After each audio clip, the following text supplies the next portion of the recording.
শ্বশুরবাড়িতে আসার পর ঈদের দ্বিতীয় দিন আমাদের কোথাও না কোথাও ঘুরতে যাওয়ার প্ল্যান থাকে। আগে থেকে আমরা ডিসিশন নিয়ে নেই, ছোট বড় থেকে সবাই আমরা ঈদের পরের দিন অন্তত কোথাও ঘুরতে যাব। এবারও অবশ্য আমরা ওটা মাথায় রেখেছি। সকালবেলা ঘুম থেকে ওঠার পরে দেখি আমার শাশুড়ি মা গরম গরম চিতই পিঠা ভাজছেন। কোরবানির গরুর মাংসের ঝোল দিয়ে চিতই পিঠা, সকালের নাস্তাটা আজকে একদম জমে গিয়েছে। অল্প করেই বানানো হয়েছে, কারণ সকালের নাস্তায় আমরা সবাই একটা করে খাবো।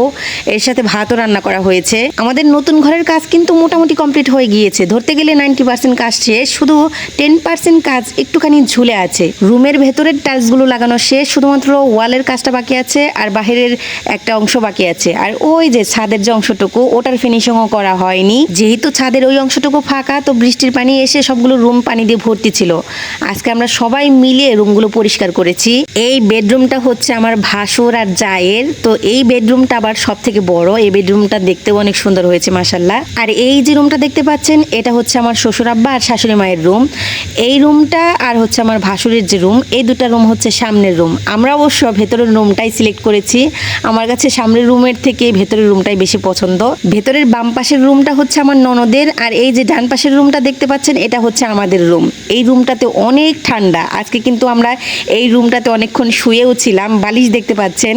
এই রুমটা খুব সুন্দর করে মুছে পরিষ্কার করা হয়েছে। আমরা অনেকক্ষণ এখানে রেস্ট নিয়েছি। শহরে আমরা আলাদা বাসায় থাকলেও গ্রামে কিন্তু আমরা সবাই যৌথ পরিবারে থাকি। এই বাড়িটা আমাদের অনেক শখের বাড়ি। অনেক বছর পর অনেক শখ করে অনেক আশা নিয়ে বাড়িটা করা হয়েছে।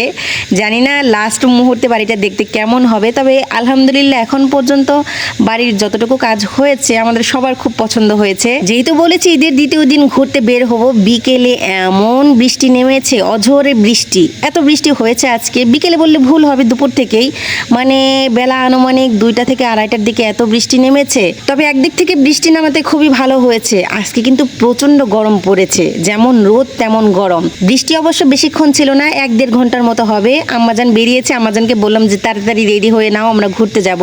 যেহেতু হাতে সময় কম, বিকেল হয়ে গিয়েছে, রেডি হতে হতে দেখা যাবে সন্ধ্যাও নেমে যেতে পারে। তাই চিন্তা ভাবনা করে নিলাম যে কাছের মধ্যেই কোথাও যাব। আব্বাজানকে আজকে নিচ্ছি না, আব্বাজানের শরীরটা বেশি একটা ভালো না। আব্বাজানকে রেখে আমরা সবাই চলে এসেছি। তো ভাবলাম যে আগে খাওয়া দাওয়া শেষ করে নেই। ঘুরতে যাওয়ার প্রধান কাজ হচ্ছে খাওয়া দাওয়া। সবার আগে খাওয়া দাওয়া করে পেটটা ঠান্ডা করে তারপর না হয় এদিক সেদিক ঘোরা যাবে। আমরা সবাই সবার পছন্দ অনুযায়ী খাবার নিয়ে নিয়েছি। ওরা ঝাল আইটেম নিয়েছে, আমি আবার একটু মিষ্টি আইটেম নিয়েছি। অনেক দিন হয় মিষ্টিটা তেমন খাচ্ছি না, তাই ভাবলাম যে একটু খেয়ে দেখি কেমন। তো আমার কাছে এই জার কেকটা খেতে খুবই ভালো লেগেছে। ওদের যে আইটেমগুলো ছিল ওগুলোও একটু টেস্ট করে দেখিয়েছি, ওরা আমার এখান থেকে টেস্ট করেছে।